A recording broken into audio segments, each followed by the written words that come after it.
no man ejijai Ghana man enkoye ba kokora obi aba de obaka ne de obi aba ba ya ne de so no se o ayi so fo no enko heaven no heaven no wona ye ayi chama wo ha na o ye secretary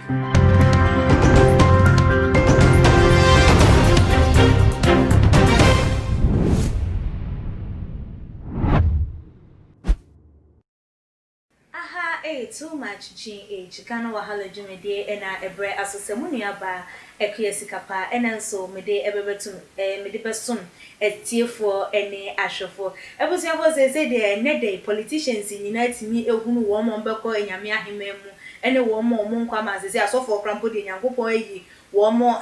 atotwene krasan se ohun ye according to ye nua be ma ye free fire mo aponko ye de asofo no binu ma ye ne wo mo so mo da na di krampo nyankopon eyi wo ma sinchen e de wo mo politicians mom e na ye adwuma na nsem odi tu edwa nyina ye se enya de se ye papa ye former moderator Edema Presbyterian Church of Ghana ye Right Reverend Professor Emmanuel Mate ye nyame ahenie mu kwano se wono susu wo bekobie ne nyankopon be kase kwotena mense nifa so no enya de se ye mpapa yi wo benya eho ebi akona denti na wo kasa ensemebusuafo mitwam ho na me ba me de ba besom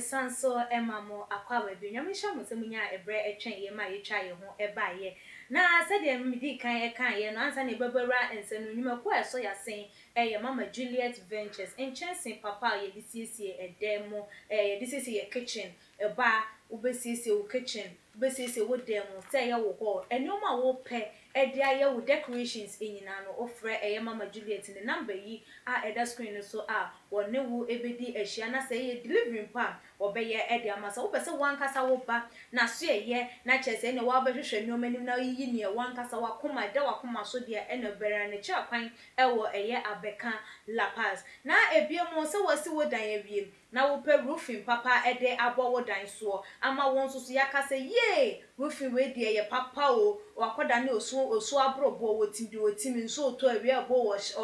empano de ene ko neat roofings womo ene bema wo eye enchensen papa roofing papa ama wo de abo wo dan eso na wasi wo dan awie na wo pe eye glass work aluminium works ene mem ko ba bia say Winners Aluminium Limited womo esusu ebedi sa adwuma no ede ama kama ama wo dan na wasie no ayefe na ayekra behwe abusuafo ene de me guest eye Apostle Ajeman Prempe dodo na nim ne say God's Watchman na suffer wada no eye the Bible Church of God Seventh Day ewo enkran Kaswa Tuba Junction Apostle me ma kwaba ya meba bibia boko Onyankopon body Christian monti me ho ye pa yede radiase Apostle endi kan no ansa na ebeken kan nyame adom me ho ye pa ansa na ebeko ye papa free fire mo apoko ne nsem so no fa wo telephone number 2 de bia na obi behia ne wo atwetwen enkomo a yo sikapa mdase okay I have phone yet for me number ni 0544 262614 055 262614 0207020011 0207020011 okay Apostle ye nua bema oye leading member Edema opposition NDC Domkuma ewo mahyebeje fi a free fire mo aponko odensem bia ba betu edwa wo hu ne se ye papa Right Reverend Emmanuel Mate ni nyome bi wo hono mo a wa steady ehunu tam omoti akonya so na oboa wo mo ka wo mo ne won kwani ba na so bedru me bi o criticize mampanyi drama ni mahama na mamuo ene ne a ekeka ho ya ma 2016 crown pono wo mo elusu ye nyina papa ika ho bi na ma MPP bebe di akonya na ene dey wa ba ba hunu se MPP so ti akonya so na nyoma enkoye de o se papa yi aka no no to na ni statement o make ye eni o say where is Reverend Martin? This man always found fault with former President Mahama government. Now his beloved MPP government, led by the President Akufo-Addo, is leading the country into deep pitch, but he has kept mute. I was expecting him to also criticize the MPP government for the bad performance, but he is strangely quiet. This man will not go to heaven. Nensem odi etu dwe na so obi anka ma wo no waka ma obi na say wo hwehwe se nipa ne nkọ kama nipa ne nam na mammo bone na wonya enu nti utimi bie wa no ka che nipa ne se oso ahemem wo ntimi enko bi nensem odi tu dwe apostle de na betimi aka fa ho yo sikapa na mi nhira wodi kan ni woduma efo nyina akopọ mama so dwe ni awie na ontwe obi aso di won kon ma sa anso pepe na ahwefo ni ade nyina no akopọ mo wa obi a na mo hwe na too much GH every day kisi so mra obi amra na nhira ne aso dwe o yire no me ma na asafo ma nyina ni nhira ne ko bi so ma o yo unse politicians they mo ha dwunu no correct country bien politicians why because politicians no aban mu no sika akese ena koko enti ya no obia pese obedi tumi okay tumi ni bedi ni nsem a ena sika no eba okay so enti we kan we chewe no we so kan we achewe na aya tembidie ni ntokwa so but Martin chapter 7 Papa Jesus say mu aten no wa mu aten na tenko a wodi bebu nua no anso no wodi bebu wo so enti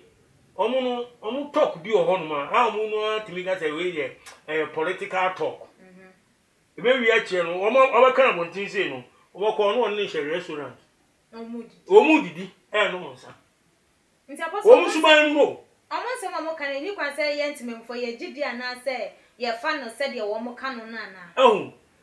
me ka be si ho abisi asem so on say omu oye we be kan bontin so te say de omu kuntokwa ne ade na no ma kwa to no mu didi no omu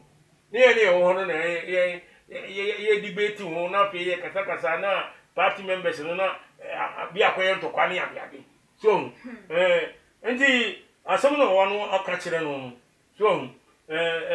nyasam papa okay long na so wo de kan no mo ka so ndi me an ka so mo nwini o man no ho okay o mo nwini o man no sika ni ni mo nyam eni tumi ndi o mo nwini ni pa ho wo be wukura pa no election ye be ya se ni pe wu ya de wu bi prepare ni e chi bi gum kan kwanhia ni ade nkofo yira na na omu de omu tiba bi o me omu ye koye babi sha na omu mpanfo na ko tra babi na omu didi na omu nom na akam ogum na oboze we plan we hwe ase na we yare na de bi koto hospital ni ekum bi na omu guye omu seye okay sika o benya die ndi was o manu bi sika bi $200 billion yes yes ba ko nye project we obe san kwa wo obe yini die wo nti no obe agijai Ghana ma ne nkoye ba kokora obi aba de obe kan de obi aba ya ne de so ne o se o ayi sofo no enko heaven no heaven no wona ye ayi chama wo ha na ana we secretary ye nyankopon right hand yintino right ana Yesu Kristo choose ni say on select ni pamra ne wa ya de o ene o post papa anu no de aka anu no de aka keke edi we o so no kura no o beti asem we no kura mi gidi say ono ebe ne sere because who be bu na tan ka je so nko here na who yi na wo kaso we che no wo na wo so we wo na be ko heaven so for nko wo de obeko apostle me dey na like ensemble o no ma ye dwen ho aye ntiase Ghana fo bi no mu hu ni say den crown point na ama enede ya na ye afi ni na nsintem ayesa asofo ni politicians as I twema mentwe yeah man so twi bi e wo montem we ba wo bebo we achi we bo bebo we achi because utie ne nsem na yeah papa no ohun ne say ohun ne say like wo oba ebebe criticize yeah NDC for time na wo power then so MPP amemo ba ye no waka na no atum adenti na ya na amanyoko ni bi ehu ne se we yete so a oka ye nim ensusu we bebet na so won kan denti na ama se asofo ni politicians no aye se twema mentwi bi ewo montem we kan we pa no ababebo we echi we pa no ababebo we echi kuya na mi shira sigape apostle on se ensem na mbusa bisame no ya emu odidie na so twase ye yi ano on Only Yamia cast as one summer to order. Okay. So, in the okay Revelation, chapter 17. So, okay. Or baby, Yankupon, we each ran a qua John so on Toronto. Okay. When he said, was it Mamin Kaina among Fontini. Okay. So, Revelation chapter 17, verse 1 to 3. Asemuni na obofo nson a okurokura enkuru wa nson no mu baako eba ne me bekasa ase bra na me nkyerɛw odwamonfo kese a ɔte ensuo pii no so na temu ɔno na ewiase ahemfo ene no abɔ adwaman na adwamamɔ nsam abobo wɔn a ɔtete asase so nyinaa. Verse 17 Wasi na Onyankopɔn na ɔde ahyɛ wɔn akoma mu sɛ wɔn ne tirim asɛm mmrem na wɔnyɛ adwenkorɔ na wɔmfa wɔn ahenie ɛma aboa no enkonkosi sɛ Nyankopɔn nsɛm no ebewie duru so ɔbaa bi no awurade yi kyerɛ no ɔbaa no ɔyɛ dwamanfoɔ wɔte nsuo bebree so na ɔsi wiase ahemfo ɛne ɔbaa no bɔ dwaman na dwaman no wɔne ɔbaa no bɔ no adwamamɔ no nsa abubu nipa yɛtete asase so nyina in short no we no a prophecy kɛseɛ pa ba mi kyerɛm tiewa ɔbaa no ɛyɛ asafo ɛyɛ asɔfoɔ nsɔre a asɔfoɔ ɛdeda ano asɔfoɔ mpanimfoɔ ne ade ɔbaa no aseɛ no so ɛna ayi wiase ahemfo ne na bɔ dwaman so ɛna ahemfo ne nyinaa ɛna yɛ wa adwaman no yɛ troubles destructive doctrines misunderstanding confusion normal bobo spiritual intoxicated misunderstanding eni wo mu enti wo mu yɛ mu enti na we kasa tie wi no we kasa tie wi no we ka wi no we aka wi omonti omu enti omu ho ase ebi se wi ase ahemfo ne oba na bodwaman okay enti asofo ne adibo no wo mo ne ahemfo na ye one okay ena misunderstanding so nko na ekoso enti ase anya dwuma wo mu enti no we sori anu akase yi we sori anu akase yi omanu asumdwe ntimi ma the whole world no peace from anywhere in this world today. Apostle, ebinum nso se ya ne asofo ne yemfa enya wo mo na ne nkyire mu a wo kasa ne se wo se yem papa yi a ya moaponko ka ne ho asem Reverend Emmanuel Matthew wo se papa no the then government 20 ye mampanyi former president John Dramani Mahama na mamuo that time no wo kan chese enwoma otwi wo mo anim ama se krampo de chese de ekoso kwampo no elbro ye mampanyi de a mampanyi dada de na wo bebetwi anim no esunsu we de waka no no tunti asofo no wo mo na mo ho kwan de wo mani agege politicians no anim ama ne de we ekoso nti se ye de ye wo mo ayemfa enye wo mo eno so de na betimi aka fa ho ku ya me dasi o ze asam na wo ka no se duama no ho kwan a ene wo edoni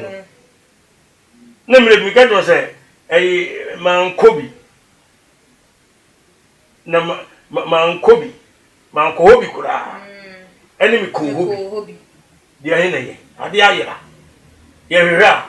a down at the moon at the end of was a media. Ma see them all cry. And I miss me to am say, oh, won't get me call, but I'm not fire.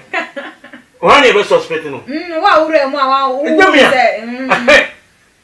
Oh, what is on my moon suffer? Oh, come no one for one is a politician one. Over some cattle. Debbie. Over cousin money be at all. Oh, did I make us say? I saw one. I don't know, and come said now fit. Omni, I am for home. And a back at the Akomiaba. Okay. Yes, Murasso, for the sea bonnie now so open for. Correct. I travel no one can, almost open for man. And no money, yes, this year me. So, when money in an or say no penny and munyam, a senior young munyam. If he said, and no crap on one pay. Okay. Woman, this can be breachy. In this camera, woman, be benintino. Yana, Ubia per se, a begin ho. And the Fumbia, no one more catcher. Omo yaki kendi pani trabum. Ama o manu ni pano. Ya huni se, san ko fo sa party A, omo nya papa, ndime ntoma wo. Okay. Party B, omo nya papa, ndime ntoma wo. So ti ase. Aha. Ejo omo ya se na be ya, obenya followers. Okay. So, okay. Omo nya kwan, go musika akese no. Omo di amo mo to because wo opposition ha. Omo kire wo pa.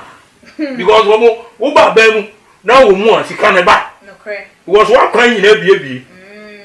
business bia person wo ye uturiye any contract na be ba wa ye minister wo no ana wo ye pani bi wo no ye de be sunsem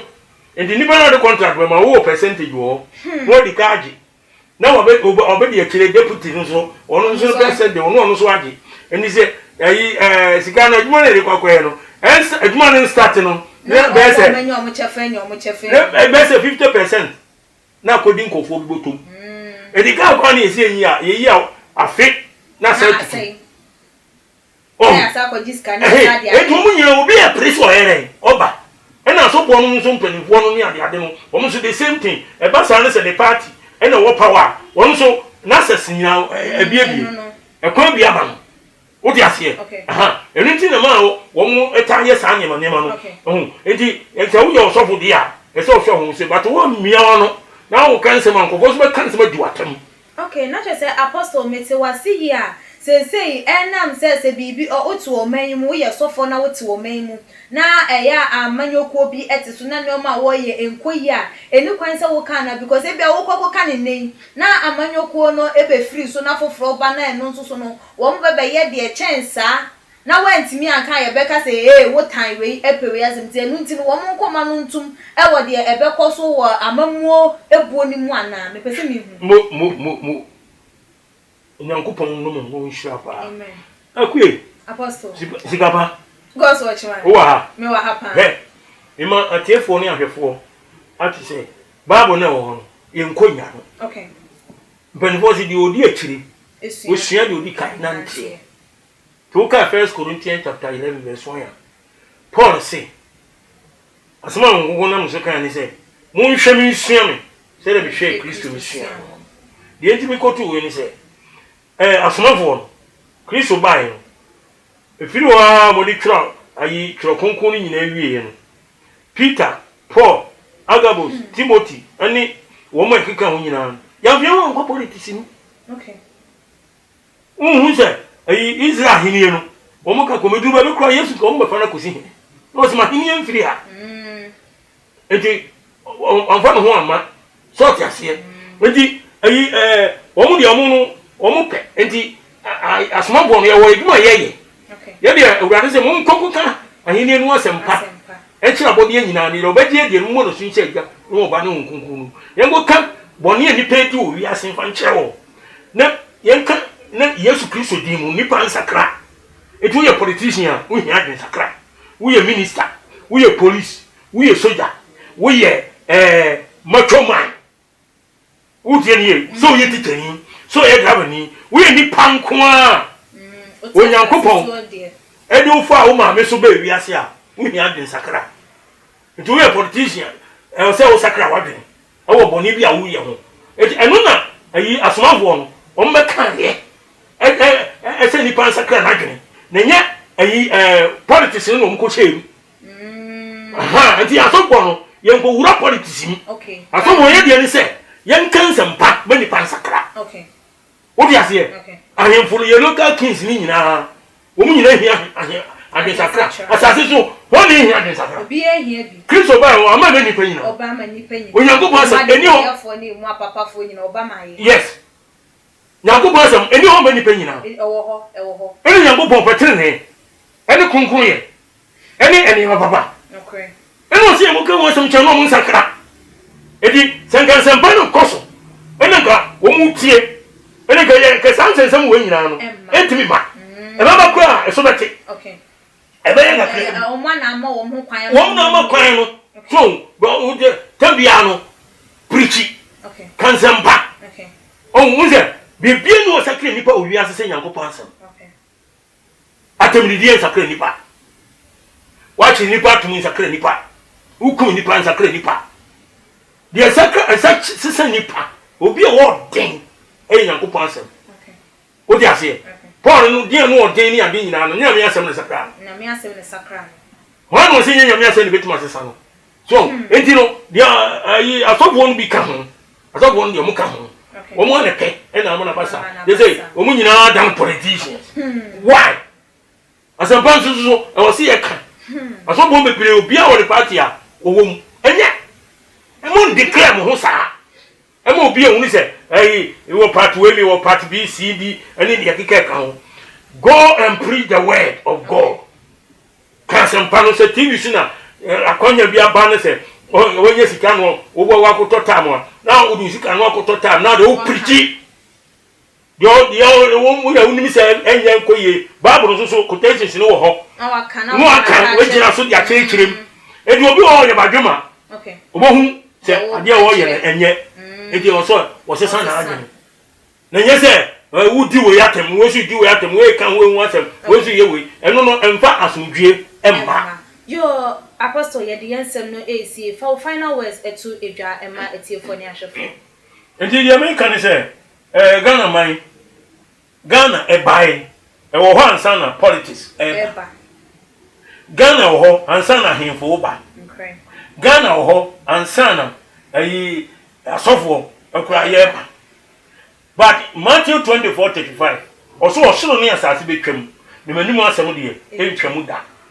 enti awurade anu asem de entwam enti ade entwam da